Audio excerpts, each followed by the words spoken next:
भारत की एक ऐसी तस्वीर दिखाते हैं जो सिर्फ एक त्योहार की कहानी नहीं है, बल्कि बदलते भारत, बदलती राजनीति और बदलती सामाजिक सोच की कहानी है।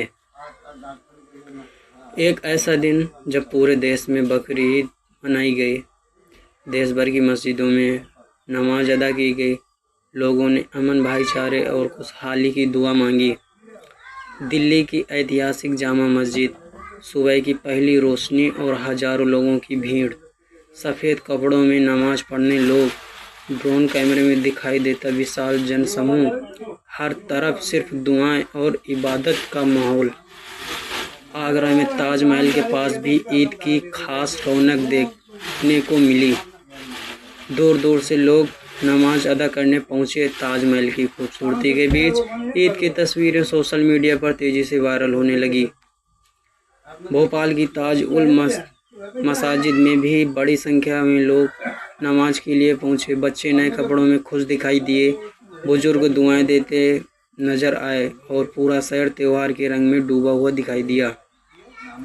लेकिन जहां देश की कई हिस्सों में ईद शांति और भाईचारे के साथ मनाई जा रही थी, वहीं महाराष्ट्र के कल्याण में माहौल अचानक बदल गया। दुर्गाड़ी किले के बाहर तनाव बढ़ने लगा। एक तरफ ईद की नमाज चल रही थी तो दूसरी तरफ विरोध प्रदर्शन शुरू हो गया। दरअसल दुर्गाड़ी किले के परिसर में एक तरफ दुर्गा माता का मंदिर है और दूसरी तरफ ईदगाह। हर साल ईद के दौरान सुरक्षा कारणों से कुछ समय के लिए मंदिर में प्रवेश रोका जाता है, लेकिन इस बार हिंदू संगठनों ने इसका कड़ा विरोध किया। सड़कों पर बैठकर भजन गाए गए, घंटियां बजाई गईं और सामूहिक हनुमान चालीसा का पाठ शुरू हो गया। प्रदर्शनकारी ने आस्था के नाम पर किसी भी समुदाय के साथ भेदभाव नहीं होना चाहिए। धीरे धीरे हजारों लोग सड़क पर उतर आए, नारेबाजी शुरू हुई, मीडिया कैमरे पहुंच गए और पूरा मामला राजनीतिक रंग में लेने लगा। शिवसेना और बीजेपी नेता भी इस आंदोलन में शामिल हो गए। भगवा झंडे लहराने लगे, जय श्री राम के नारे गूंजने लगे और माहौल पूरी तरह तनावपूर्ण हो गया। स्थिति बिगड़ती देख प्रशासन को भारी पुलिस बल तैनात करना पड़ा। ड्रोन कैमरों में निगरानी शुरू हुई। 500 से ज़्यादा पुलिसकर्मी पूरे इलाके में तैनात किए गए। प्रशासन का कहना था कि यह कदम सिर्फ कानून व्यवस्था बनाए रखने के लिए उठाया गया, लेकिन प्रदर्शनकारी इसे धार्मिक अधिकारों का मुद्दा बता रहे थे। इसके बाद बहस सिर्फ कल्याण तक सीमित नहीं रही, सोशल मीडिया पर भी यह मुद्दा तेजी से फैल गया। किसी ने इसे धार्मिक स्वतंत्रता का सवाल बताया तो किसी ने राजनीतिक ध्रुवीकरण का नया चेहरा कहा। फिर कहानी पहुंचती है पश्चिम बंगाल, जहां इस बार की तस्वीर पिछले कई वर्षों से बिल्कुल बहुत अलग दी गई।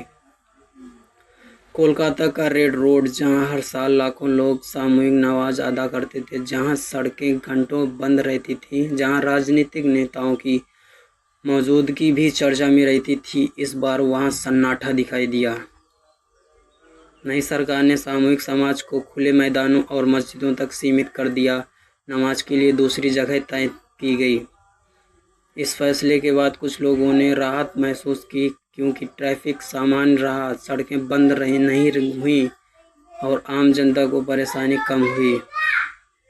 लेकिन दूसरी तरफ कुछ लोगों ने इसे धार्मिक परंपराओं में बदलाव बताया। इसी बीच मुख्यमंत्री मंदिर पहुंचे, हरे कृष्ण भजन गूंजने लगे, पूजा अर्चना हुई और कैमरों में कैद हुई एक नई राजनीतिक तस्वीर।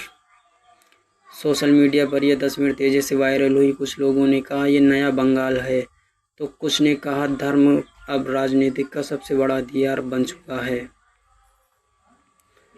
लेकिन सबसे ज़्यादा चर्चा इस बात की हुई कि वो थी गाय को राष्ट्रीय पशु घोषित करने की मांग।